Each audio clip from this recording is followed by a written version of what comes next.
Meaning of grubby. Grubby. Grubby.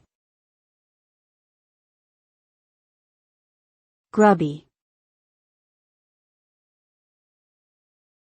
Grubby. The word grubby is an adjective that describes something as dirty, grimy, or soiled. It can refer to physical objects or to a person's appearance or behavior.